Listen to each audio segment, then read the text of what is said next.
নমস্কার বন্ধুরা, মুনায়ন টিউব চ্যানেলের পক্ষ থেকে সবাইকে জানাই অনেক অনেক শুভেচ্ছা। আশা করি সবাই সুস্থ আছেন, ভালো আছেন। বিশ্বাস করা হয় বাড়িতে গোপালের নিত্য সেবা করলে মুক্তি লাভ হয়, ছেলে মেয়েদের শরীর স্বাস্থ্য ভালো থাকে, আপনি সমস্ত বাধা বিপত্তি কাটিয়ে উঠতে পারেন, ভগবান আপনাকে সব সময় বিপদ থেকে রক্ষা করেন এবং ধন প্রাপ্তি হয়।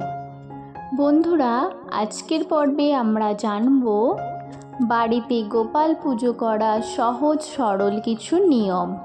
গোপালকে পুজো করার জন্য কি কি উপকরণের প্রয়োজন, গোপাল পুজো কেন করা হয় এবং গোপালকে স্নান করানোর সময় আমরা কী বা মন্ত্র বলবো, গোপালের ধ্যান মন্ত্র, প্রণাম মন্ত্র, গোপাল পুজো করার এই সমস্ত কিছু নিয়েই আজকের আমার এই পর্ব। ভিডিওটি অবশ্যই শেষ পর্যন্ত দেখার অনুরোধ রইল। আর আমার ভিডিওর মাধ্যমে যদি একটু হলেও আপনাদের ভালো লেগে থাকে তো ভিডিওটি লাইক, কমেন্ট ও সাবস্ক্রাইব করে আমার সাথে থাকবেন। দোল পূর্ণিমা বা জন্মাষ্টমীতে ধুমধাম করে গোপালের পূজা করা হয়। এছাড়াও প্রত্যেক দিন বাড়িতে গোপাল সেবা দেওয়া হয়। আর এই গোপাল পুজো করার জন্য কিছু সহজ সরল নিয়ম বলে দেব আপনাদের। যেই বাড়িতে গোপাল ঠাকুর থাকে সেই বাড়িতে মানুষের উচিত গোপালকে স্নান করিয়ে ভোগ নিবেদন দিয়ে তারপরে নিজে অন্ন গ্রহণ করা। গোপালকে যেখানেই রাখবেন সেখানে অবশ্যই তুলসী কাঠের মালা রাখবেন। গোপালকে যে ভোগ নিবেদন করব সেই ভোগে অবশ্যই তুলসী পাতা দেবেন। তুলসী পাতা গোপালের অত্যন্ত প্রিয় একটি বিষয়। যদি আপনি নিয়ম মেনে চলতে না পারেন অথবা না নিয়ম মেনে গোপালের পূজা করেন, এতে হিতে বিপরীত হতে পারে। তাই সমস্ত নিয়ম মেনে গোপালের পুজো করা উচিত।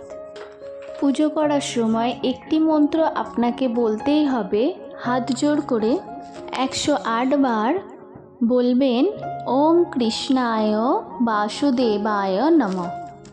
108 বার যদি বলতে না পারেন অন্ততপক্ষে 3 বার এই মন্ত্র বলুন। গোপালকে পূজা করার সময় অবশ্যই খেয়াল রাখবেন যেন বাসি ফুল না থাকে। গোপালকে সব সময় টাটকা ফুল দিয়ে পূজা করবেন। ময়ূরের পালক অবশ্যই রাখবেন। আপনি যদি সঠিক নিয়ম মেনে গোপাল পূজা করেন তো গোপালের অসীম কৃপা দৃষ্টি আপনি পাবেন। গোপাল পুজো করার জন্য প্রথমে সকালে ঘুম থেকে উঠে ভালো করে স্নান করে নেবেন। তারপর আপনার যেখানে আপনার নাড়ুগোপাল আছে সেই স্থানটি ভালো করে পরিষ্কার করে নেবেন। এরপর আপনি নিজেকে শুদ্ধ করে নিন। কিভাবে নিজেকে শুদ্ধ করবেন? প্রথমে বাঁ হাতে একটু গঙ্গা জল নিয়ে 3 বার মুখে নিয়ে ওং বিষ্ণু, ওং বিষ্ণু, ওং বিষ্ণু বলে বাকি জল মাথায় দিয়ে বলুন, ওম শান্তি, ওম শান্তি, ওম শান্তি। এরপরে আপনি পুজো শুরু করবেন। পুজো করার জন্য আপনার পূজার উপকরণ হবে টাটকা ফুল। আগেই আমি বলেছি গোপাল পুজোয় কখনোই বাসি ফুল যেন না থাকে সেই দিকে আপনি খেয়াল রাখবেন। রঙিন ফুল হলে হবে না।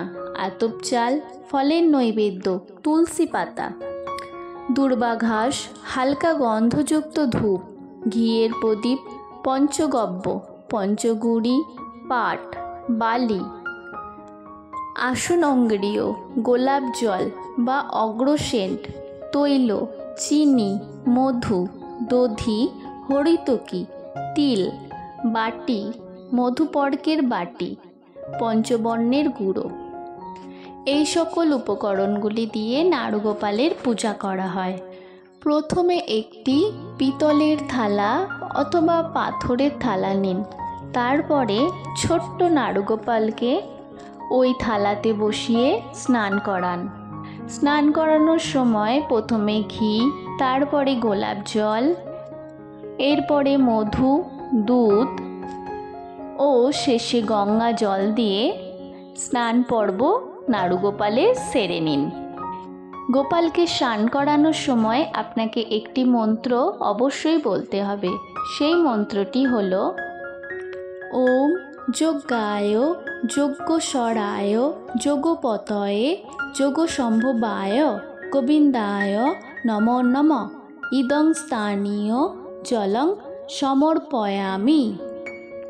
এরপরে নতুন জামা পরিয়ে সুন্দরভাবে সাজিয়ে নাড়ুগোপালকে সিংহাসনে বসিয়ে দেবেন। তারপরে ধূপ প্রদীপ জ্বালিয়ে একটু সাদা চন্দন ঘষে গোপালকে নিবেদন করুন তুলসী পাতা দিয়ে। এরপরে গোপালের আরতি করুন। আরতি সমাপ্ত হলে এই মন্ত্রগুলো হাত জোড় করে বলুন। রইল গোপালের ধ্যান মন্ত্র এবং রইল গোপালের প্রণাম মন্ত্র। আপনি চাইলে এই মন্ত্রগুলো স্ক্রিনশটও দিয়ে রাখতে পারেন। গোপাল পুজো করার সময় অনেকেই তেলের প্রদীপ ব্যবহার করে থাকি, তবে ঘিয়ের প্রদীপ জ্বালালে গোপাল অনেক সন্তুষ্ট হয়। পারলে ঘিয়ের প্রদীপ জ্বালান। গোপালকে যেখানে রাখবেন সেখানে অবশ্যই ময়ূরের পালক রাখবেন ও সঙ্গে রাখবেন ভগবত গীতা। যদি আপনি কোথাও বেড়াতে যান তবে আপনার সঙ্গে অবশ্যই গোপালকে নিয়ে যাবেন।